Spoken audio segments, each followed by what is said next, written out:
이 시간은 내 책임을 세상에 넘기지 않기라는 제목으로 함께 말씀의 은혜를 나누고자 합니다. 신명기는 이제 광야의 시간들을 끝으로 모압 평지에서 이스라엘의 다음 세대에게 지난 광야 시간이 어떻게 보냈는지, 그리고 잘한 것과 못한 것이 무엇이고 하나님께서 베푸신 은혜가 무엇이고 또 하나님을 분노케 한 것들이 무엇인지를 돌아봄으로써 가나안에 입성하는 다음 세대들에게 좀 더 나은 신앙의 격려, 또 신앙의 내용들을 전해주고 있습니다.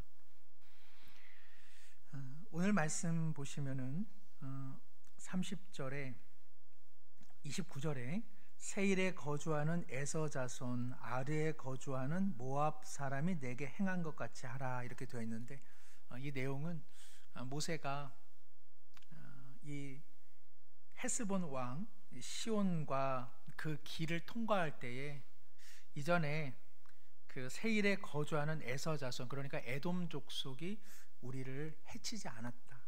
그리고 아르에 거주하는 모압 사람들도 우리를 그다지 해치지 않았다. 그러니까 우리가 가나안 지경을 넘어가는 일에 너희들의 길을 관통하는 것을 너희가 좀 양해하고 이 일로 인해서 전쟁을 벌이지 않으면 좋겠다 해서 이렇게 통과를 하려고 하는 내용입니다.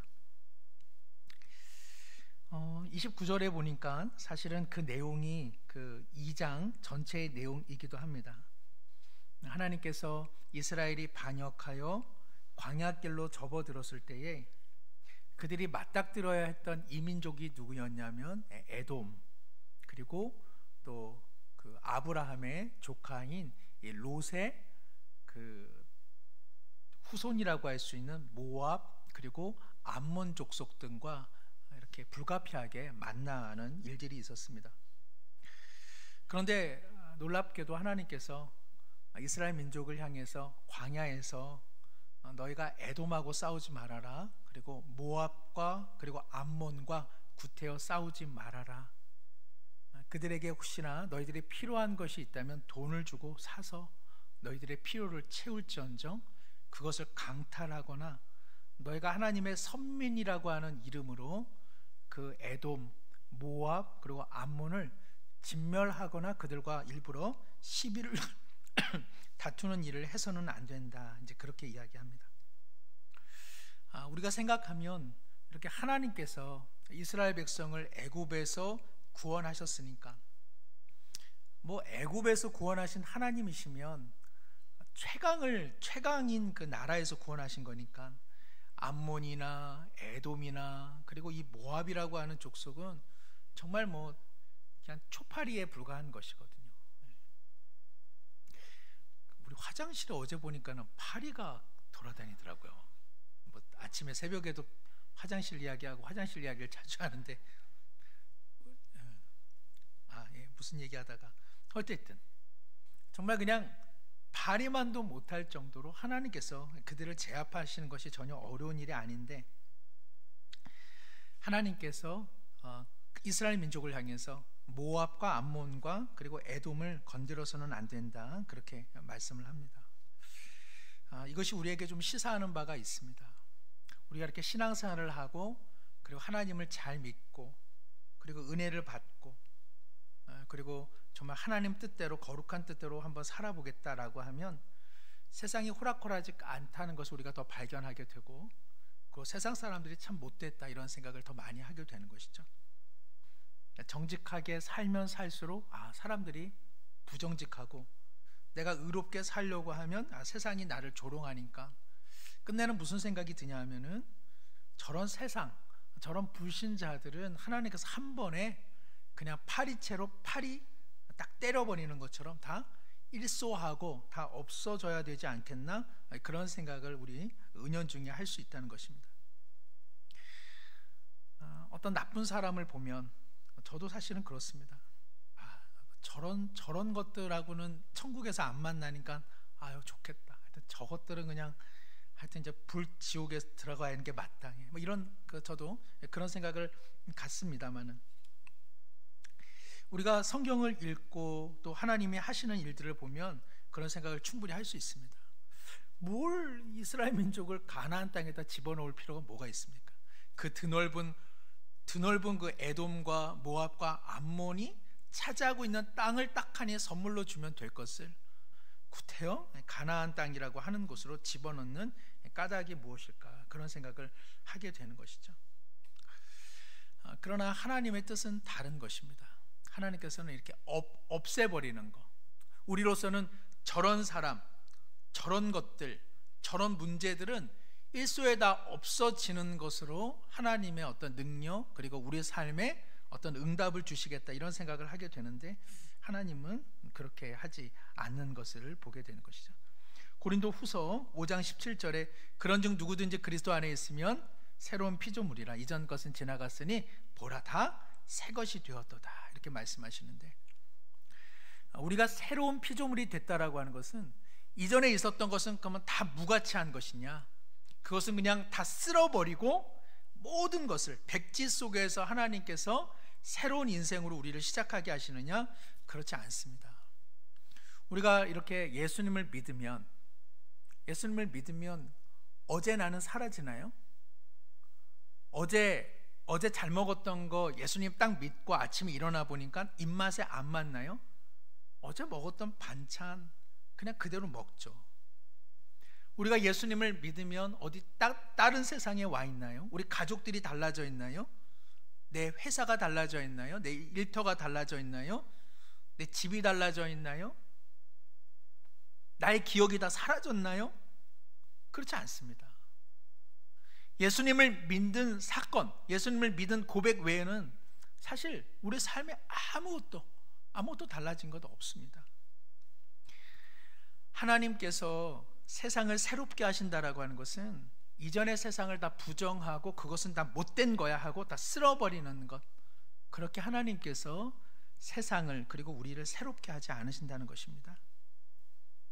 하나님께서 새 창조, 세상을 새롭게 하신다라고 하는 것은 원래 하나님의 것인 세상이 죄와 허물로 오염되었기에 그 세상을 예수 그리스도로 말미암아 원래의 세상이 되게 하실 뿐 아니라 그 세상이 지향하던 궁극적인 뜻을 이룬다, 그것을 가지고 성경은 새로운 피조물이 되었다, 새로운 창조가 되었다, 그렇게 이야기하는 것입니다. 우리가 생각하면 예수님이 오셨으면 이 세상은 다 다 없어지는 것, 그리고 새판 짜는 것, 이런 생각을 하는데 하나님께서는 그렇게 하지 않으신다는 것입니다. 그래서요, 세상의 상식, 세상의 어떤 교양, 세상의 과학, 세상의 문화와 문학 같은 것들은 대단히 소중한 것들입니다.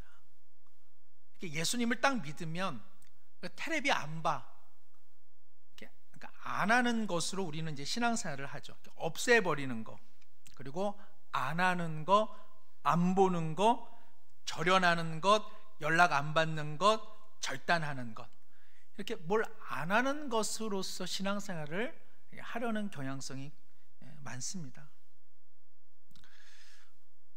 예수님을 믿어서 상식이 없다면 어떻게 예수님의 영광을 드러낼 수 있겠습니까?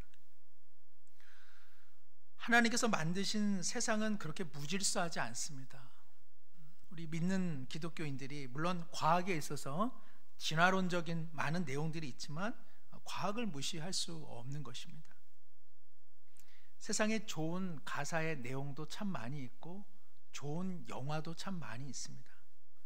세상의 불의함과 세상의 아름다움을 놓고 믿는 사람 이상으로 치열하게 고민하면서 그것을 적어내는 그러한 사상가, 소설가, 음악가, 정치가, 사회인, 경제인 등등 너무나 많이 있습니다.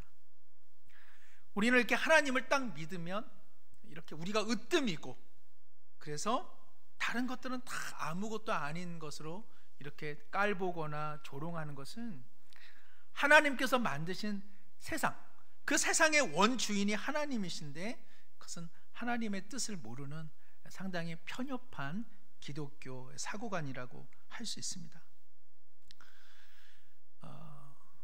기독교 안에서 제일 중요한 것 중에 하나가 특별 은총이 있습니다. 그러니까 성경입니다. 하나님의 말씀이고 은혜입니다. 그리고 일반 은총이 있습니다. 일반 은총은 하나님께서 만드신 모든 창조 세계입니다. 특별 은총인 복음, 특별 은총인 성경, 특별 은총인 믿음을 받았다고 해서 일반 은총과 담을 쌓으면 하나님의 크신 영역 한 곳을 놓쳐버리는 것입니다. 참된 신자는 하나님의 일반 은총이 인간의 죄와 허물로 오염되었기에 예수님의 마음인 특별 계시, 특별 은총을 가지고 그 원래의 상식, 그 원래의 이성, 그 원래의 과학, 그 원래의 음악, 그 원래의 문화와 그 좋은 것들이 더 빛나도록 하는 일, 그것을 우리 신자들이 해야 되는 것입니다. 사실 이것을 적극적으로 하는 것, 이것이 바로 기독교인들이 해야 될 적극적인 임무 중에 하나입니다. 그런데 우리가 받아들인 이 복음주의는, 우리가 지금 하고 있는 이 장로교주의는 솔직히 전 세계적으로 대한예수교 장로회 이 교파라고 하는 이 퍼센테이지는 전 세계 교파의 그 지형으로 보면 2%도 되지 않습니다. 네. 우리는 그 루터파 같은 거 아세요? 우리는 루터파 잘 모르실 거예요. 루터파는 세계 교파, 기독교 교파 중에요 3위입니다. 3위. 네. 루터교가 어마어마한 그 강세를 가지고 있습니다. 아쉽지만 우리가 속한 교파는요 상당히 작습니다. 규모가 전 세계적으로 보면. 우리가 갖고 있는 이 장로교는 미국에 상당히 보수주의 쪽이 들어왔기 때문에, 이러다 보니까 어떤 약점을 갖고 있느냐, 안 하는 것으로서 신앙 표현을 하는 그런 약점을 가지고 있습니다. 그러나 우리가 속한 그 교단은 큰 그림으로 보면 칼빈의 개혁주의입니다. 칼빈의 개혁주의는 그렇게 협소하지 않습니다. 성경 안에서 자유함이 있고요, 그리고 성경 안에서 그 어떤 것도 다시 조사하여 성경만이 본질이기에 성경에 부합된 것으로 얼마든지 변화시킬 수 있는 그런 개혁, 성경으로 모든 것을 판단하여 때마다 원래의 자리로 돌아가는 개혁이 가능한 것, 이것이 우리가 속한 개혁주의입니다. 우리는 든든한 신앙을 가지고 있습니다.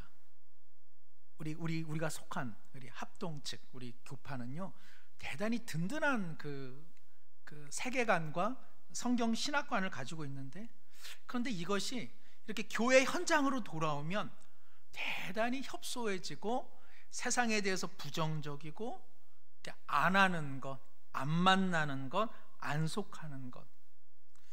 그래서 우리의 든든함을 이렇게 품어주고 안아주고 넉넉히 받아주는 것으로 쓰지를 못하고 이렇게 호통치는 거, 이렇게 핏대 세우는 거, 이렇게 냉소적으로 바라보는 것, 이런 것에 많이 쓰는 경우가 있죠. 어릴 적 소풍을 가면은 저는 이렇게 김밥을 한 4번 먹었던 것 같아요. 김밥을 4번. 아침에 출발하면서 김밥 먹고, 점심시간에 김밥 먹다가 조금 남겨놔요. 왜냐하면은 한 4시 정도에 끝나도 서울랜드에 가면은 8시, 9시까지 꼭 저는 이제 놀다가 들어갔거든요. 그러면 이제 밤에 저녁에 배고프겠다 해서 또 그거를 좀 남겨놓습니다. 그렇게 하고 집에 가면 또 김밥이 또 있어요. 그래서 소풍을 가면 김밥을 4번 먹었는데, 이렇게 저녁 때 이렇게 놀면서 아이들에게 이렇게 김밥 나눠주는 게 저는 든든했어요. 왜요? 집에 가면 또 김밥이 있으니까. 그래서 아이들하고 놀아 먹는 게 늘 마음에 넉넉했던 것 같습니다. 넉넉하면, 든든하면 마음이 넓어지죠. 우리 기독교는 예수 그리스도의 사랑이라고 하는 든든함이 있습니다. 든든함. 이 든든함으로 우리는 무엇을 할 수 있을까요? 이 든든함으로 안아주고 인정해주고 받아주는 것으로 사용하기보다는 우리는 이 든든함을 이렇게 힘으로 사용하고, 그리고 권력으로 사용을 해가지고 나와 다른 사람들을 향해서 이렇게 비방하고 그것을 적대시하고 그리고 그것을 없애버리는 쪽으로 우리는 간혹 사용하게 되더라는 것입니다. 그런 안목으로 보면 하나님께서 모압과 암몬과 에돔을 건드리지 말고 너희들이 해야 될 일은 가나안을 향한 믿음의 순례 여정길을 온전히 가라고 말씀하고 있는 것입니다. 그러니까 하나님께서 뭐라 말씀하시는 거예요?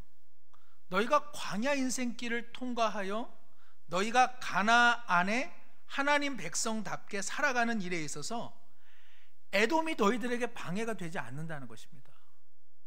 모압이 너희들에게 방해가 되지 않고 그리고 그 암몬이 너에게 방해가 되지 않는다는 것입니다. 가나안은 하나님께서 통치하는 나라요, 가나안에 입성한다는 것은 하나님의 통치하심을 기뻐하는 삶의 자세로 준비되어 가는 땅, 그곳이 바로 가나안인데, 만약에 이스라엘 백성이 가나안 땅에 이르러 하나님의 통치를 받는 일에 있어서 암몬과 모압과 에돔이 방해가 된다면 반드시 그들을 물리치라고 얘기하셨을 것입니다. 그러나 하나님께서 전혀 너희들이 내 나라의 참된 백성으로 준비되는 일에 있어서 에돔이나 모압이나 그리고 암몬은 전혀 방해가 되지 않는다. 너희들이 할 수 있는 것이 너무 많다는 것입니다. 뭐죠?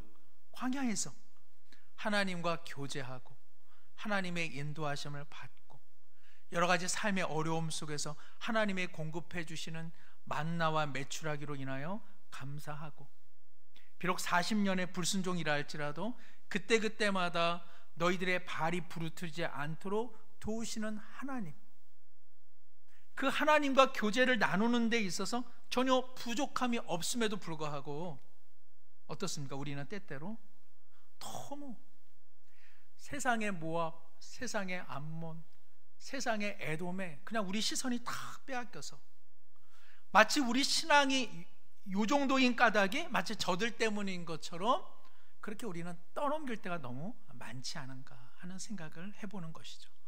요즘처럼 유튜브가 발달되어 있고 요즘처럼 영상 매체와 정보가 많을수록 우리는 자꾸 이런 유혹에 걸려 넘어질 때가 많습니다. 물론 어떤 면에서는 한국 교회가, 한국 교회뿐만 아니라 소득이 높아질수록 사람들이 일반 종교에 대해서 갖는 그 마음치는 줄어들 수밖에 없는 것입니다. 이것은 어쩔 수 없습니다. 서방 세계가 이렇게 기독교가 몰락한 데는 물질, 자본의 그런 상승이 있기 때문이고, 한국 사회가 잘 먹고 잘 살아서 우리가 좋기는 하지만 그 반대급부는 뭐죠? 잘 먹고 잘 사는 것만큼 다음 생애에 대한 어떠한 그 관심도는 이렇게 떨어질 수밖에 없는 그런 형편 속에 놓여 있습니다. 이런 시간 속에서 우리는 어떤 기독교의 쇠락, 또 우리 어떤 신자의 신자됨에 그 어떤 책임과 의무를 자꾸 밖으로 언제나 말할 수 있는 어떤 그런 핑곗거리가 너무 많아졌다는 것이죠. 하등의 장애물이 되지 않는다는 것입니다. 하나님께서는 내가 너와 함께 있고 그리고 말씀이 여기 있으며 하나님의 은혜가 너 앞에 있어 그 안에서 하나님과 씨름하고 고민하면서 에베소서의 말씀에 있는 것처럼 의와 진리와 거룩함으로 무장되어지고 준비되어지는 일에 그런 것들이 전혀 중요한 것이 아닌데 너무 우리는 거기에 마음을 두는 것 아닌가. 그래서 제가 이왕에 여기 계시니까 제가 나중에 되면 얘기 못할 것 같아서 그런 분 안 계시겠지만은 적어도 우리 성도님들 간의 카톡으로 이렇게 무슨 정치적이라는 것, 이런 것들은 서로 주고받거나 옮기지 않으셨으면 좋겠습니다. 그런 분이 안 계셔서 제가 편안하게 말씀을 드립니다. 향후에 이제 그런 분이 계시면 제가 몹시 그것을 싫어한다는 것을 꼭 알려주시기 바랍니다. 우리에게는 암몬과 모압과 에돔이 중요하지 않습니다. 우리 그것 때문에 우리가 거룩하게 살아가는 삶이 어렵습니까? 그것 때문에 하나님의 사랑과 자비를 행동하는데 우리가 어려움이 있습니까? 그것 때문에 하나님 앞에 예배드리는 것이 너무나 힘겹습니까? 우리 전혀 그렇지 않습니다. 저거는 옮기셔도 돼요. 양파가 좋다. 그리고 물을 많이 섭취하는 것이 좋다. 그 다음에 이렇게 하여튼 그런 거는 괜찮고. 그러나 싸울 것이 없냐? 그렇지 않습니다. 오늘 본문 보시면 24절에 너희는 일어나 행진하여 아르논 골짜기를 건너라. 내가 헤스본 왕 아모리 사람 시온과 그의 땅을 내 손에 넘겼은즉 이제 더불어 싸워서 그 땅을 차지하라. 올 게 왔습니다. 하나님께서 가나안 땅에 입성할 쯤에 너희들이 반드시 직면하게 되는 아모리 사람 시혼, 그리고 3장에 보시면은 바산이 있습니다. 이 바산 왕 옥 둘은 반드시 너가 상대하여 반드시 싸워 이겨내야 한다고 성경은 말씀하고 있습니다. 놀랍죠? 에돔과 모압, 암몬과는 싸우지 말라고 하신 하나님께서 시혼 그리고 바산은 반드시 싸워 넘어가야 할 산이라고 이야기를 하고 있는 것이죠. 여기에 보시면은 24절 하반절에 아모리 사람 시온과 그의 땅을 내 손에 넘겼은즉 뭐라고 되어 있습니까? 이제 더불어 싸워서 그 땅을 차지하라. 이제는 싸워야 될 때라고 얘기하시고요. 25절에 보면 오늘부터 내가 천하 만민이 너를 무서워하며 너를 두려워하도록 내가 싸워 이길 수 있는 힘을 너끈히 줄 것이다. 이렇게 말씀하십니다. 31절 중반 하반절에도 보면 너는 이제부터 그의 땅을 차지하여 기업으로 삼으라 이렇게 되어 있습니다. 여기 이제부터라고 하는 것은 이전하고는 다르다는 것이죠. 지금은 싸워야 될 때라고 이야기를 하고 계십니다. 왜 하나님께서 지금은 싸워야 될 때이다 이렇게 이제라고 하는 말, 오늘부터는 좀 달라진다 양상이 이런 말씀을 하실까? 그것은 우선 첫 번째로 이제는 이스라엘 백성 자체가 싸워야 한다는 것입니다. 그러면 언제나 하나님께서 싸우셨냐? 언제 하나님께서 싸우셨냐면은 그 애굽에서 탈출할 때는 하나님이 싸우셨습니다. 애굽에서 탈출하고 홍해를 건널 때에 하나님께서 이스라엘 백성을 향해서 너희는 가만히 있어라. 이 싸움은 내게 속한 것이고 그리고 내가 이길 수 있는, 나만이 이길 수 있는 싸움이라 이렇게 말씀하셨습니다. 그러나 하나님께서 이 장면에서 드디어 이제는 너희가 손수 채비를 갖추어 이 전쟁을 수행해야 된다라고 말씀을 하고 있는 것이죠. 이를 통해서 우리가 하나 기억하게 되는 것은 신자는 자라난다는 것입니다. 신자는 하나님께서 모든 것을 챙겨줄 때가 있죠. 우리가 이렇게 때때로는 옛날 신앙생활을 이렇게 그리워하는 이유 중에 하나는 그때는 우리가 어린이니까 하나님께서 어떻게 하십니까? 저도 이제 세 명 중에 막내 키우지만은 참 우리 첫째나 둘째가 보면 참 우리 아빠 별나다 좀 그런 생각도 하겠다 싶어요. 제가 뭐 하면 엄마 막내한테 그러는 거 아니다 막 이러고 그러거든요. 그러니까 애들 보기에는 뭐 이렇게 잘해주지? 저는 잘해주는 게 아니거든요. 저는 더 잘해줬으면 좋겠는데 못 잘해줘가지고 늘 미안한데, 하나님께서 우리가 어렸을 때는 다 해주시잖아요. 기도응답도 너무너무 잘 되고 또 뭔가 좀 어려울 때 하나님께서 도와주시는 것이 막 피부로 느껴지고, 그래서 우리에게 그런 좋은 추억이 있습니다만은, 그러나 하나님께서 우리를 신앙이 성장하면서 어린아이처럼 대하지는 않습니다. 그렇게 해서는 사람이 안 크잖아요. 예전에 보니까는 어느 어머니가 아이를 그냥 끊임없이 학교까지 다 데려다주고 그래가지고 그 애가 고등학생이 됐는데, 그리고 이제 대학교를 가는데 버스 하나를 탈 줄을 모른다는 겁니다. 그거 잘하는 것도 아니잖아요. 할 수 있는 실력을 갖추도록 그 훈련시켜주고 자리를 비워주는 것, 그것이 부모의 역할이라면 하나님은 얼마나 더 잘 아시겠습니까? 하나님께서 광야에서 이만큼 훈련했으면 이제는 싸울만 해, 이제부터는 너희가 싸워봐 라고 말씀해 주고 계시는 것이죠. 하나님께서 그렇게 우리를 키워 가십니다. 싸울 힘도 없고 우리 너무 부족한데 하나님께서 우리 가운데 창하고 검을 주고 너 싸워봐 이리 말씀 안 하시고 여러 가지 삶의 어려움 속에 또 힘겨움 속에 우리를 단련시키고 훈련시키셔서 이제는 싸울만 해볼 수 있어 이렇게 말씀하시는 것이죠. 요셉이 그 형들의 마음을 살필 줄을 몰랐잖아요. 그냥 아버지한테 칭찬받는 게 좋아가지고 형들 뭐 못된 짓 하면 그냥 가가지고 아버지 저것들 보세요 뭐 이렇게 해가지고 형에게 그 시기와 질투를 받지 않았습니까? 그랬던 요셉이 감옥에 수감돼서는 어떻습니까? 그 떡 맡은 관원장, 술 맡은 관원장들이 이렇게 들어왔을 때 그들의 안색을 요셉이 살피더라 이렇게 되어 있습니다. 요셉이 그 시간 속에서 그 고난 속에서 성장한 것이죠. 예전에는 그냥 나 좋으면 좋은 거고 내가 옳으면 옳은 것이었는데 그게 아니구나. 다른 사람이 상황이 어떤지를 살펴봐야 되겠구나. 내 옳은 것이 옳은 게 아니구나. 저들의 입장이 저들의 상황이 무엇인지를 살피는 그 마음을 요셉이 갖게 된 것이죠. 그래서 요셉이 어떻게 됐습니까?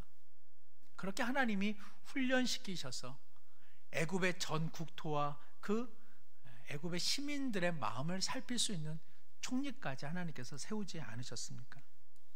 그렇게 하나님께서 우리의 광야 고된 인생길이라 하여 아무것도 안 하시는 것이 아니라 우리를 성장시키시고 또 우리를 그렇게 빚어 가시는 것입니다. 그럴 쯤에 이제 하나님께서 이스라엘 민족에게 이제는 너희가 싸우라 이야기하십니다. 그러면은 에돔, 암몬 또 모압과는 싸우지 마는데 왜 아모리 그리고 바산과는 싸우느냐? 이것은 전체적인 그 내용적인 면에서 보면은 우리 내부의 적과 싸우라는 것입니다. 우리 안에 있는 아모리, 우리 안에 있는 바산, 즉 우리 안에 있는 내부의 적과는 너희가 반드시 싸우라는 말씀으로 우리가 이해할 수 있습니다. 왜냐하면 애굽, 광야 그리고 가나안은 죄의 땅에서 하나님이 가나안이라고 하는 영원한 생명, 즉 하나님의 자녀다운 인생으로 변화시키는 것에 있어 광야는 우리 스스로 죄와 싸우는 그러한 장소이기 때문에 그렇습니다. 그러니까는 하나님을 믿어서 우리가 어린 시절에야 하나님을 믿어서 행복하고 좋죠. 그냥 다 형통하고 평온하고. 그러나 이렇게 신앙생활을 하시다 보면 어떻게 평안이 있을 수 있습니까? 상당히 평안하기가 어렵습니다. 모르겠습니다. 저는 그렇습니다. 우리 안에 있는 죄, 우리 안에 있는 분노, 우리 안에 있는 욕심, 우리 안에 있는 세상, 우리 안에 있는 시기, 우리 안에 있는 질투, 우리 안에 있는 자기 주장, 우리 안에 있는 자기 옳음, 이런 것들과 매번 부딪히는 게 인생 아닌가요? 그런 속에서 평안하다? 평안하기가 쉽지 않습니다. 왜냐하면 십자가는 우리를 향해서 다시 생각해 보라고 이야기하고 있기 때문에 그렇습니다. 우리 안에 원주민인 죄의 본성이 여전히 남겨져 있습니다. 신앙생활은 새롭게 된 나와 여전히 새롭지 못한 죄의 본성간이 가장 각축장, 격전지가 우리 마음이잖아요. 뭐 지금 여러 곳에서 전쟁이 일어납니다마는 예전부터 끊임없이 일어나는 전쟁의 격전지가 있다면 그것은 바로 우리 마음 아니겠습니까? 그 마음과 싸우라고 성경은 이야기하고 있는 것입니다. 자꾸 외부, 자꾸 세상, 자꾸 누구, 저런 것들 때문에, 저런 환경 때문에 이렇다, 그거 하기 전에 우리 마음을 한번 들여보라고 성경은 끊임없이 이야기하고 있는 것이죠. 시온과 옥과 싸우는 일, 거기에 전념하라고 성경은 말씀하고 있는 것입니다. 이제는 너희가 싸워야 하는 것이다. 그것은 너희의 몫이다. 너희 안에 있는 죄, 너희 안에 있는 자아, 너희 안에 있는 고집, 너희 안에 있는 자기 주장, 그 옛사람과 싸워야 하는 것은 바로 우리 신앙인, 바로 우리 자신, 바로 너의 몫이라고 하나님께서는 말씀하고 계십니다. 골로새서 3장 7절에 너희도 전에는 그 가운데 그 세상의 풍습에 따라 살던 너희가 이제는 새 사람을 입었으니, 낡은 사람과 그리고 새 사람의 싸움의 격전지에서 이제는 새 사람답게 사는 인생을 살라고 오늘 우리 가운데 말씀하시고 또 이스라엘 백성 가운데 말씀하셨던 것이죠.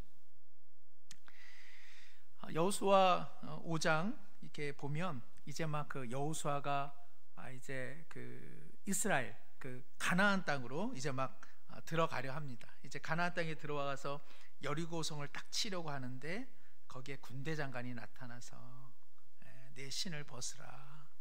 누구십니까? 나는 하나님의 군대 장관이다. 구약에서 나타나는 어떤 이러한 하나님의 어떠한 그런 그 큰 인물은 결국은 이제 우리가 흔히 구약에서 만나는 예수님이다, 이렇게 이야기를 하는데요. 예수님께서 오늘날로 이야기하면 그들 내부의 적과 싸워야 하는 이스라엘 민족을 향해서 내가 군대 장관으로 너희와 함께 한다, 그렇게 우리 가운데 오시는 것입니다.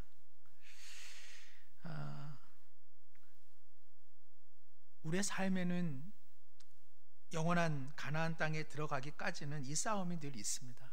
그래서 우리 모두 엉덩이에 털나기 딱 좋습니다.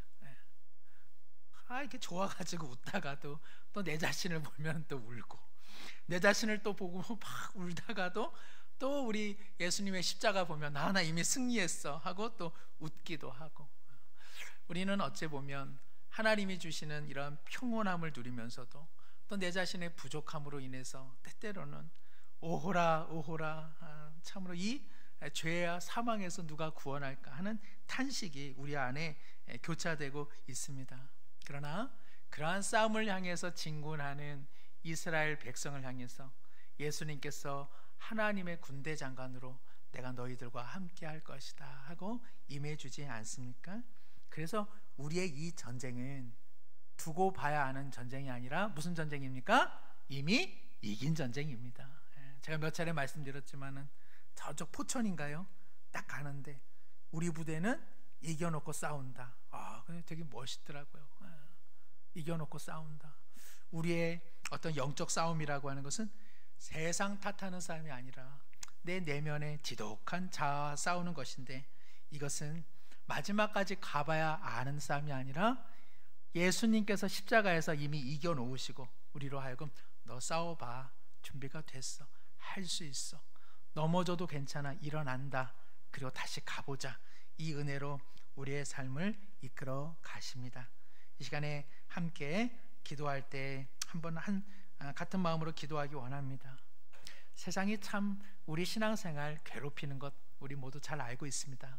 그러나 그것으로 탓할 만큼 우리의 삶이 난처한 것은 아닙니다. 내 안에 정작 세상이 있고 내 안에 정작 싸워야 할 대상이 있지는 않습니까? 예수 그리스도께서 군대 장관 되어 우리에게 이김을 주시는 줄로 믿사오니 아버지여, 내 안에 구습을 떨쳐버리고 옛사람을 벗어버리고 새사람의 옷을 입어 더욱 주님의 자녀답게 살아가고 빚어지게 하여 주옵소서. 함께 기도하겠습니다.